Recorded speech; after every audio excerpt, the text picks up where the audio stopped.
if I lay down and I play dead and I stay dead, maybe you'll get sick of being the monster out of my head, under my bed, thinking something out of my nightmares, standing right there.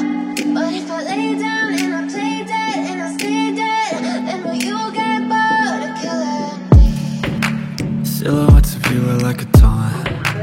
Never really know just what you want. With you I don't ever feel calm. I can feel the sweat inside my palm. Bab 1305. Andi, Teresa, dan Owen ingin membeli batu giok, dan karena kamu lebih tahu tentang hal ini daripada aku, kenapa kamu tidak mengajak kami berkeliling? Penny langsung melanjutkan. Penny hampir tidak tahu apa-apa tentang batu giok dan meminta tolong Andi untuk membantu. Tetapi juga karena ulang tahun kakeknya yang ke-80 semakin dekat, dan akhirnya Penny juga berencana mencari hadiah.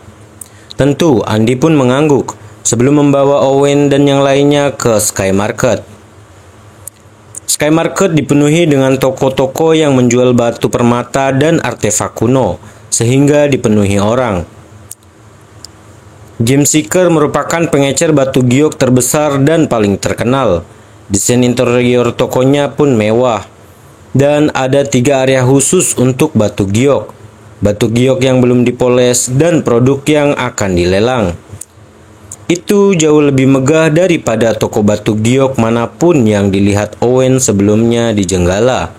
Dan meskipun masih ada waktu beberapa jam sebelum malam tiba, masih banyak pelanggan yang keluar masuk toko. Owen dan yang lainnya masuk dan langsung menuju ke area yang menjual batu giok yang dipoles. Halo, Tua, Nyonya, apa ada yang bisa dibantu? Anda cari apa di sini? Izinkan saya membantu Anda. Seorang pramuniaga tersenyum manis. Aku mau batu giok krem bening berkualitas tinggi, kata Owen. Owen membutuhkan lingkaran konversi energi yang mana baik untuk pelatihan kultivasi ataupun produksi pil kimia. Dan lingkaran konvergensi energi hanya dapat dibentuk dengan batu giok. Owen lupa untuk membawa batu giok yang lainnya dan meninggalkan di Jenggala. Jadi Owen akan melakukan pembelian lebih banyak. Kualitas tinggi, tentu, tolong ikuti aku. Mata pelayan itu berbinar ketika dia menyadari bahwa Owen akan menjadi klien besar. Batu giok berwarna bening krem sangat mahal, menempati urutan kedua setelah batu giok hijau kekaisaran. Jika pelayan tersebut bisa menjual kepada Owen bahkan hanya sepotong batu giok bening, komisi yang akan dia terima dari penjualan tersebut akan besar. Senyumnya di wajah pelayan tersebut pun semakin membara dan antusias. Pelayan tersebut membawa Owen dan yang lainnya ke tengah toko tempat semua batu giok berkualitas terbaik dipajang. Semua barang berwarna krem atau bahkan kualitasnya lebih tinggi, dan Owen melihat beberapa potongan kecil batu giok hijau kekaisaran. Pelayan tersebut melanjutkan untuk memperkenalkan semuanya, dan Owen segera menemukan bagian yang dia sukai. Owen meminta pelayan untuk membuka lemari pajangan dan memegang batu giok di tangannya. Setelah merasakan energi spiritual murni yang tersembunyi di dalamnya, Owen pun bertanya, berapa harganya? Harganya 2.800.000, jawab pramuniaga itu. Baiklah, aku akan mengambilnya juga. Sebelum Owen menyelesaikan kalimatnya, Teresa pun memotongnya.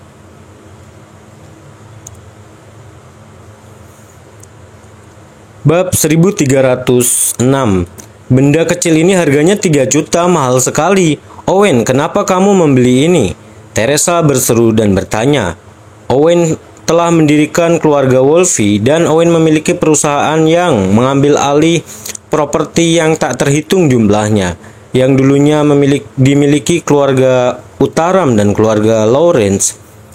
bersama dengan keuntungan yang dia peroleh dari grup Aura dan grup Ratu Kosmetik, Owen sangat kaya, tetapi Teresa khawatir Owen akan mengeluarkan uang terlalu banyak setelah melihat berapa banyak yang Owen keluarkan untuk Snow Lotus di Townham.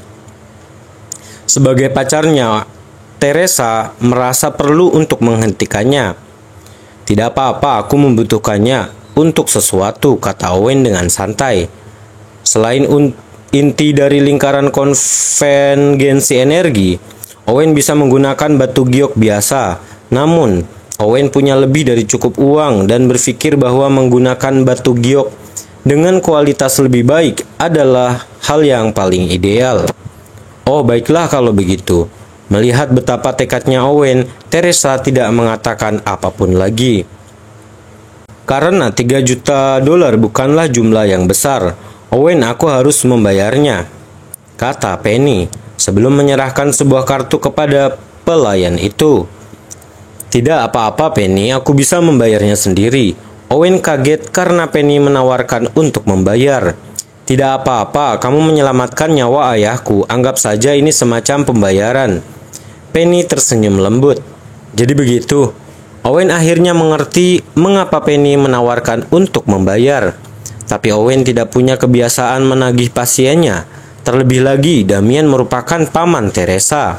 Jadi tidak ada alasan bagi Owen untuk menerima ini.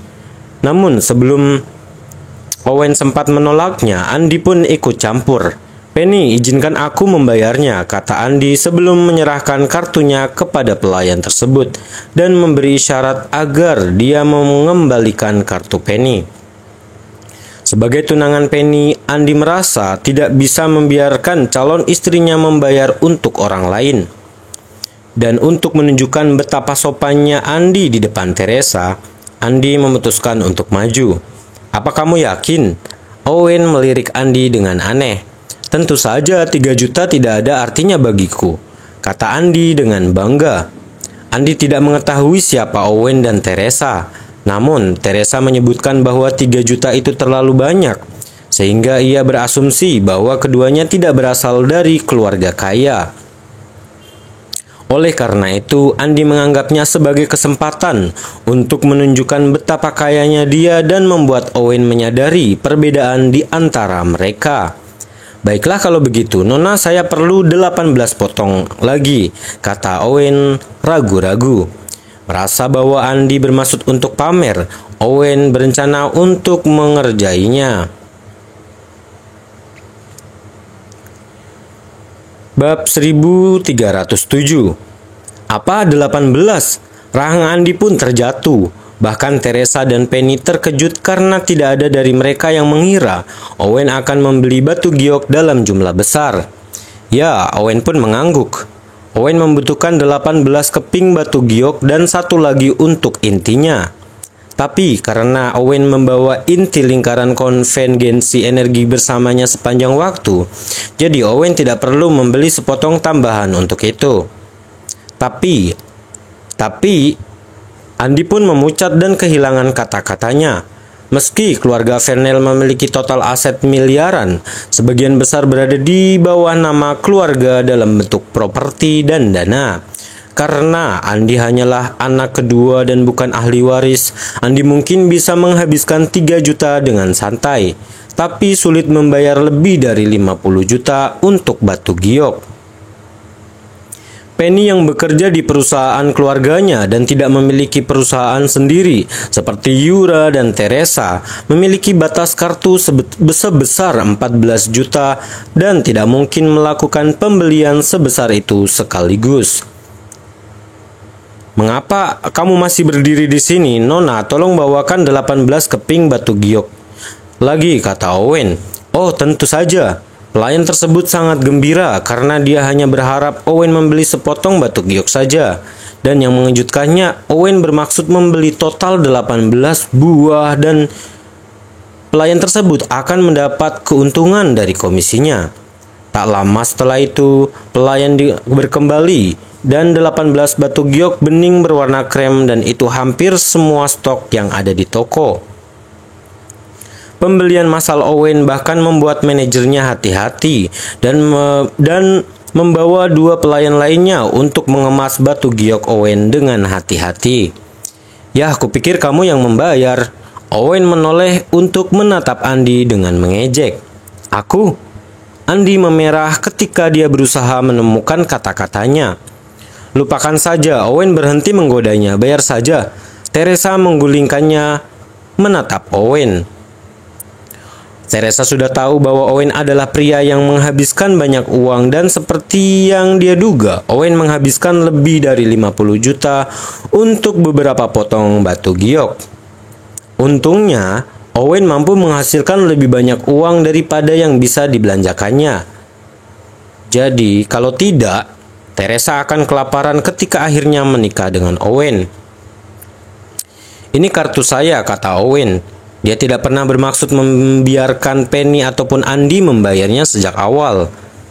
Tapi Owen menyadari bahwa Andy meremehkannya dan ingin menggunakan kesempatan ini untuk memberinya pelajaran pada Andy. Melihat bagaimana tujuannya terpenuhi, Owen menyerahkan kartunya kepada pelayan tersebut.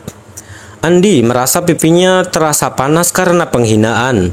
Andy mengira Owen adalah seorang anak kampung dan ingin mengambil kesempatan ini untuk pamer di depan Penny dan Teresa. Dan setelah itu, Andy tertampar wajahnya oleh kenyataan. Pada saat itu, Andy sangat berharap bisa menyembunyikan wajahnya.